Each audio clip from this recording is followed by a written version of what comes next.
ಎಲ್ಲರಿಗೂ ನನ್ನ ನಮಸ್ಕಾರ.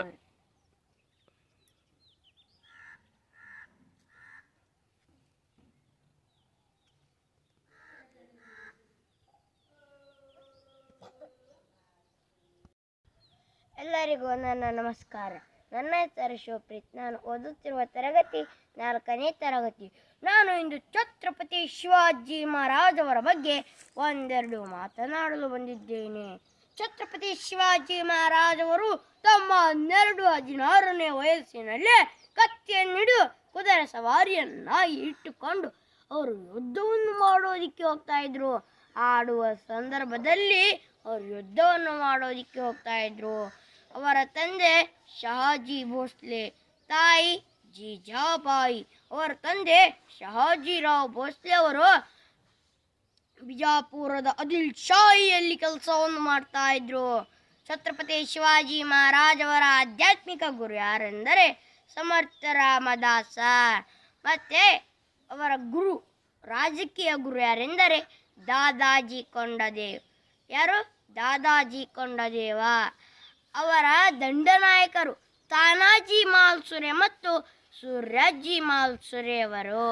ಅವರ 2 ಕಣ್ಣುಗಳು ಇದ್ದಂತೆ. ರಾಮನಿಗೆ ಹನುಮಂತ ಹೇಗೋ ಛತ್ರಪತಿ ಶಿವಾಜಿ ಮಹಾರಾಜ್ ಅವರಿಗೆ ಬಾಜಿ ಪ್ರಭು ದೇಶಪಾಂಡೆ ಅವರು ಆಗಿದ್ದರು. ಈಗ ಛತ್ರಪತಿ ಶಿವಾಜಿ ಮಹಾರಾಜ್ ಅವರ ಆರಂಭಿಕ ಜೀವನವಾಯಿತು. ಈಗ ಅವರು ಯಾವೆಲ್ಲ ಸಾಧನೆಗಳು ಮಾಡಿದರು, ಯಾವೆಲ್ಲ ಬಿರುದುಗಳು ಪಡೆದರು, ಅದರ ಬಗ್ಗೆ ನಾನೀಗ ಹೇಳುತ್ತೇನೆ. ಛತ್ರಪತಿ ಶಿವಾಜಿ ಮಹಾರಾಜ್ ಅವರಿಗೆ ಬೆಟ್ಟದ ಇಲಿ, ಮತ್ತೆ ಛತ್ರಪತಿ, ಮತ್ತೆ ಗೋಬ್ರಾಹ್ಮಣ ಪ್ರತಿಪಾಲಕ ಎನ್ನುವ ಬಿರುದುಗಳನ್ನು ಸಿಕ್ಕಿದವು. ಛತ್ರಪತಿ ಶಿವಾಜಿ ಮಹಾರಾಜ್ ಅವರು ಬಹಳ ವೀರಶೂರ ಯೋಧರಾಗಿದ್ದರು. ಅವರು ಗೆರಿಲ್ಲಾ ಯುದ್ಧ ಪರಿಣತಿಯನ್ನು ಹೊಂದಿದರು.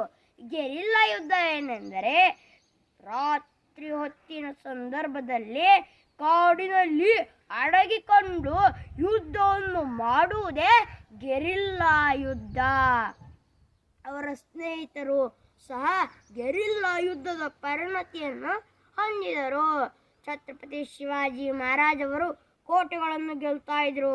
ರಾಯ್ಗಢ್ ಮತ್ತೆ ಹೀಗೆ ಮುಂತಾದವು ಕೋಟೆಗಳನ್ನು ಗೆಲ್ಲುತ್ತಿದ್ದರು. ಛತ್ರಪತಿ ಶಿವಾಜಿ ಮಹಾರಾಜ್ ಅವರು ಮುಂತಾದ ಕೋಟೆಗಳನ್ನು ಗೆಲ್ಲುತ್ತಿದ್ದಾರೆ ಎಂದು ಆದಿಲ್ ಶಾಹಿ ವಿದೇಶಿಗರಿಗೆ ತಿಳಿಯಿತು. ಹೀಗೆ ಅವರಿಗೆ ತಿಳಿದಾದ ನಂತರ ಛತ್ರಪತಿ ಶಿವಾಜಿ ಮಹಾರಾಜ್ ಅವರಿಗೆ ಹೇಗಾದರೂ ಮಾಡಿ